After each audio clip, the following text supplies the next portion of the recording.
More than a million migrants and refugees from Syria crossed into Europe in 2015, sparking a crisis as countries struggled to cope with the influx and creating division in the Europe over how best to deal with the wrestling people. Due to this, the conflict in Syria continues to be by far the biggest driver of migration. Inside Syria, the situation has continued to worsen, with fighting intensifying in all regions and the economy and services in a state of general collapse. This is driving yet more people to leave, but also is having a profound impact on those who have already escaped to neighboring countries. 5 years after it began, the full-blown civil war has killed over 220,000 people, half of whom are believed to be civilians. Bombings are destroying crowded cities and horrific human rights violations are widespread. Basic necessities like food and medical care are sparse. Because of these events, the majority of Syrian refugees are living in Jordan and Lebanon, where Mercy Corps has been addressing their needs since 2012. In the region's two smallest countries, weak infrastructure and limited resources are nearing a breaking point under the strain. In August 2013, more Syrians escaped into northern Iraq at a newly opened border crossing.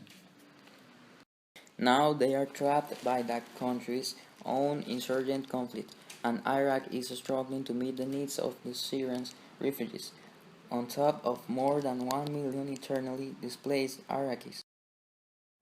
Europe has been attacked by many terrorists, but this time it will be mentioned example of what happened in Paris in November of 2015.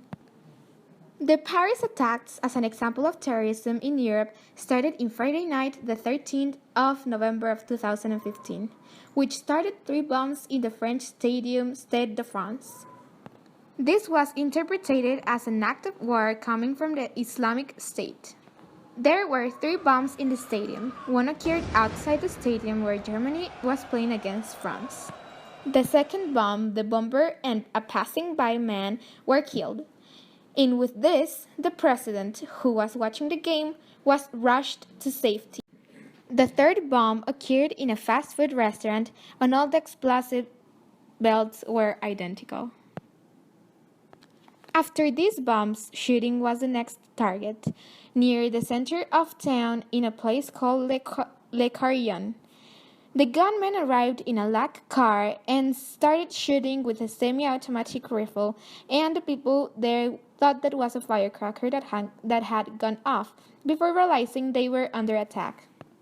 It lasted about 3 minutes until the gunmen ceased fire and went to the car again.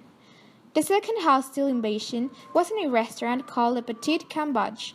One man crossed the street and started to fire to the restaurant. In total, 15 people were killed, 15 severely injured, and at least 100 bullets were fired. Then, Immigration of the Middle East and the recent increase in terrorist attacks through the continent is that there is an existing connection between them. In the University of Essex, Bove and co-author Tobias Baughman measured the average number of the terror attacks in a year and the level of immigration to see if there was a link between them. It was shown that the countries located in Europe with the highest amount of terrorist attacks per year were the ones with the highest immigration from the Middle East. The conclusions of the study indicated that the immigration is a driver of terrorism in some circumstances.